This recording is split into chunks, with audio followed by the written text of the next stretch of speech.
প্রিয় ছাত্রছাত্রী, আশা করি তোমরা সবাই ভালো আছো। তোমাদের পরীক্ষা মাত্র কয়েক ঘন্টা বাকি রয়েছে। তো তোমাদের একটি paper, constitutional government and democracy in India. তো এই পেপারটি তোমাদের যে সমস্ত ছাত্রছাত্রীদের রয়েছে, মূলত যেমন ক্যালকাটা ইউনিভার্সিটি রয়েছে, ইউজিবি রয়েছে অর্থাৎ গৌড়বঙ্গ বিশ্ববিদ্যালয় রয়েছে।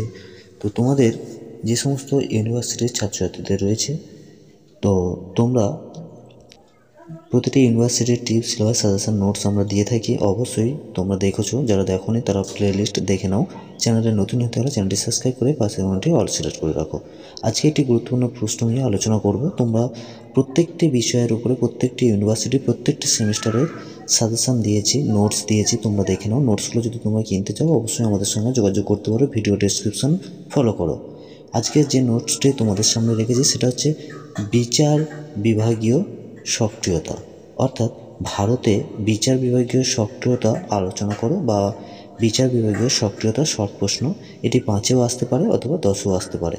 তো যেমন ইউজিবি অর্থাৎ গৌড়বঙ্গ বিশ্ববিদ্যালয়, ইউনিভার্সিটি অফ গৌড়বঙ্গ, তোমাদের ফার্স্ট সেমিস্টারে MC1, ঠিক আছে, MC1 এবং MNC1 এই যে করে রয়েছে তোমাদের অনার্স এবং জেনারেল অর্থাৎ মাইনর ও মেজর।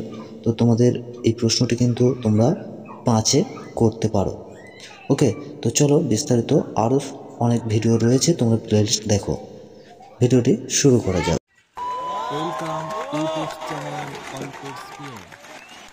দেখো, বিচার বিভাগের সক্রিয়তা বা তৎপরতার ব্যাখ্যা করো, অথবা দিয়ে একটি প্রশ্ন রয়েছে। দেখো, ভারতে বিচার বিভাগীয় সক্রিয়তা ব্যাখ্যা করো বা লেখো।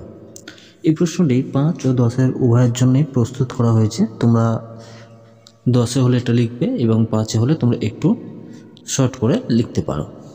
চলো উত্তরটা দেখে নাও। দেখো, সাম্প্রতিককালে ভারতের বিচার বিভাগীয় সক্রিয়তার কথা বিশেষভাবে পরিচিত লাভ করেছে এবং একই সঙ্গে যথেষ্ট বিতর্কও সৃষ্টি হয়েছে।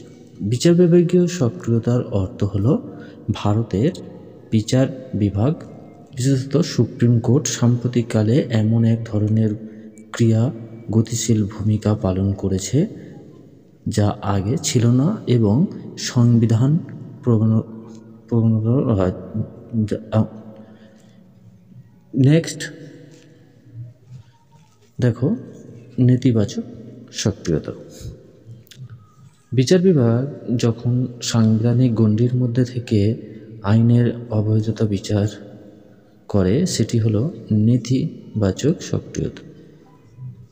চিরঞ্জিত লাল চৌধুরী বনাম ভারত ইউনিয়ন, শঙ্করী প্রসাদ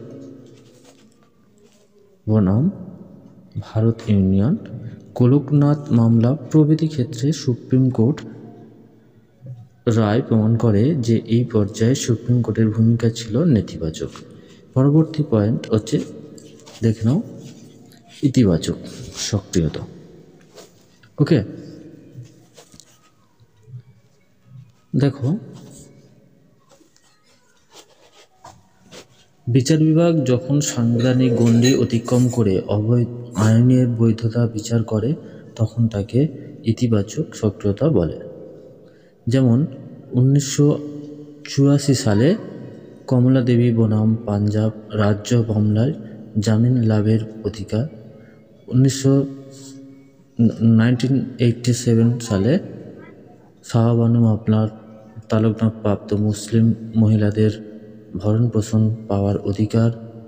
এবং 2010 সুপ্রিম কোর্টে রায় দেয় যে অতি সংবেদনশীল কোনো বিষয় বা জাতীয় আন্তর্জাতিক স্বার্থের সঙ্গে সম্পর্কিত কোনো বিষয়ে সুপ্রিম কোর্ট যে কোনো তদন্তের নির্দেশ দিতে পারে।